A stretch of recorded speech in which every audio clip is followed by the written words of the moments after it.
निपुण और धर्मात्मा होंगे। आपका ये पुत्र विदुर तो चूंकि व्यास जी के अंश के द्वारा हुए तीनों, इसलिए तीनों भाई हुए भैया, तीनों भाई हुए। धृतराष्ट्र का विवाह हुआ। धृतराष्ट्र की 2 पत्नियां थी। एक का नाम गांधारी था। गांधारी के 100 पुत्र पैदा हुए। दूसरे का नाम वैश्यपुत्री थी। वैश्यपुत्री से विवाह किया, उसके एक पुत्र पैदा हुआ। यत्तुष बहुत बलवान पुत्र पैदा हुआ, लेकिन वो पांडव के पक्षधर में ज्यादा था। और गांधारी के 100 पुत्र थे।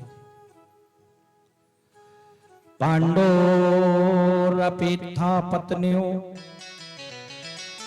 दे प्रोक्तो वेदादिभे। वेदवादी ब्राह्मणों ने बतलाया है कि पांडव की भी 2 पत्नियां थी। ब्राह्मणों ने बतलाया, वेद में लिखा कि पांडव की 2 पत्नियां थी। एक का नाम कुंती और एक का नाम माद्री था।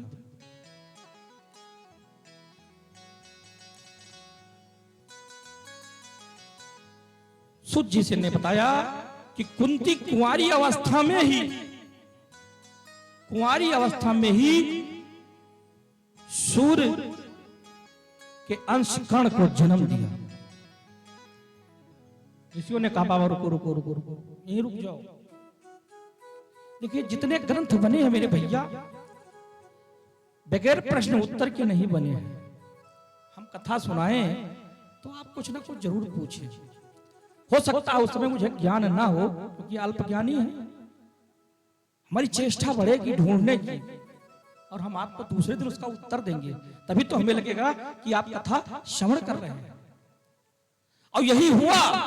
इस कथा को जो सुन रहा था, जहां भी प्रश्नवाचक चिन्ह लगता था, लेकिन चूंकि परंत कहां रोक दिए जाते थे। रुको रुको, आपने कहा कुंती का कुंवारेपन में एक पुत्र हुआ, यह कैसे संभव है? इसके बारे में मुझे सविस्तार बतलाइए। सुत जी ने कहा देखो देवताओं, एक बार की बात है, सूरसेन की पुत्री कुंती थी। ध्यान दीजिएगा, सूरसेन की पुत्री कुंती थी। बाल्यावस्था में महाराज कुंती भोज ने उसे गोद ले लिया। तब इसका पिता से नाम, जब महाराज सूरसेन की पुत्री तब नाम था प्रथा। और जब गोद लिया राजा भोज ने, कुंती भोज ने, तो कुंत भोज ने उसका नाम रख दिया कुंती। एक बार कुंती के यहां देव ऋषि दुर्वासा मुनि आए हुए थे। दुर्वासा ऋषि का इतना सेवा किया कि देव ऋषि दुर्वासा प्रसन्न हो गए और कहा बेटी तुम मुझसे कुछ वरदान मांगो। कन्या ने हाथ जोड़ा, बस आपका आशीर्वाद रहे, यही वरदान है। तो कहा नहीं, मैं तेरी सेवा से इतना प्रसन्न हूं। देखिए हम बताएं सेवा किया क्यों जाता है। मेरा वेद बतला रहा है कि अगर आप किसी ब्राह्मण की सेवा करेंगे तो वो आपको आशीर्वाद नहीं भी देना चाहेगा तो उसकी आत्मा आशीर्वाद दे देगी। और यदि कोई ब्राह्मण आपसे दुखी हो गया तो मेरे भैया समझ लीजिए भगवान दुखी हो गए। कलयुग के प्रत्यक्ष देवता ब्राह्मण हैं। क्यों? क्योंकि जितने मंत्र हमारे हैं, जितने तंत्र मंत्र मेरे हैं, सबके बस में देवता है। मंत्रों के अधीन देवता है। और देवता किसके अधीन है? ब्राह्मणों के अधीन। तस्मात् ब्राह्मण देवता, इसलिए ब्राह्मण देवता है। और भगवान मेरे कहते हैं कि ब्राह्मण के मुख में मैं वास करता हूं। लोग कहते हैं पंडित जी तुम्हें पूड़ी बहुत पसंद है, पूड़ी तू खूब खात हो। बबने अगर पूड़ी नहीं खाई तो समझो कुछ नहीं खाई। मेरे भैया परमात्मा जो चाहेगा वही खाएगा।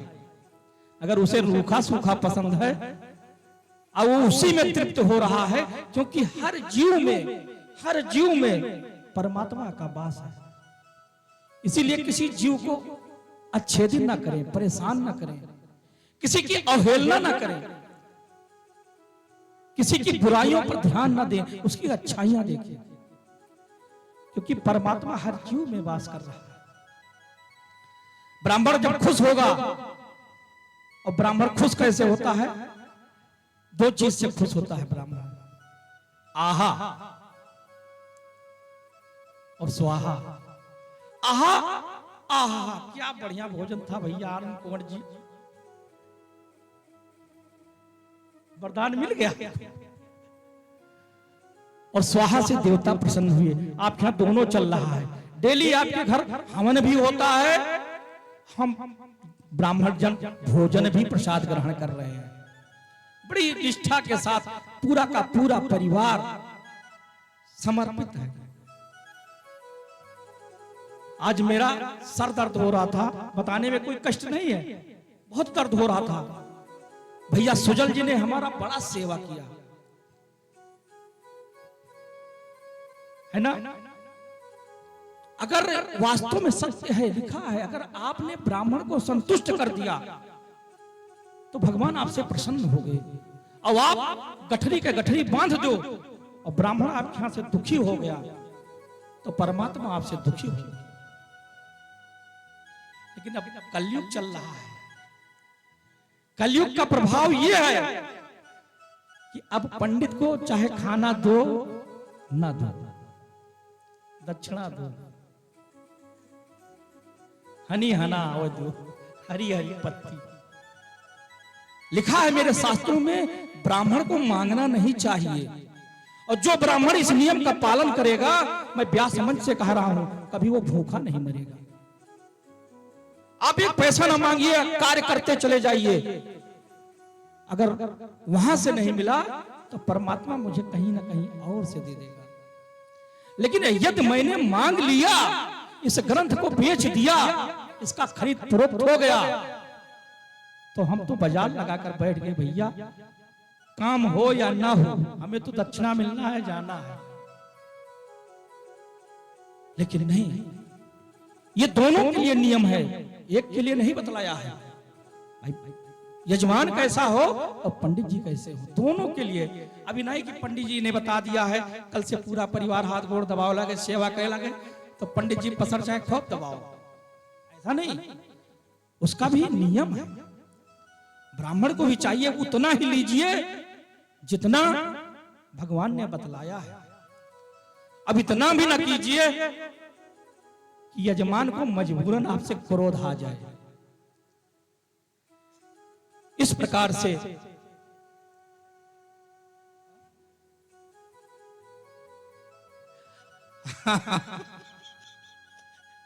आचार्य जी और हम एक बार कथा कहने प्रयाग गए हुए थे,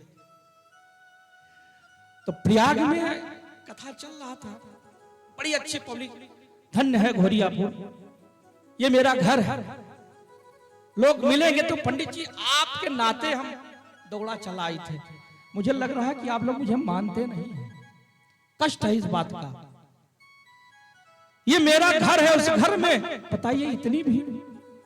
अगर यही कहीं बाहर से आ जाते, बड़ा बड़ा जटारा खा लेते, बड़ा बड़ा टम्बा लगा लेते और बढ़िया उपाधि होती, तो आप लोग पूरा नर बच्चे सहित पहुंच जाते। अपने घर में अपने को अगर आप नहीं पहचानेंगे, बाहरी कितना दिन आपका मदद करेगा? अपनों को पहचानिए।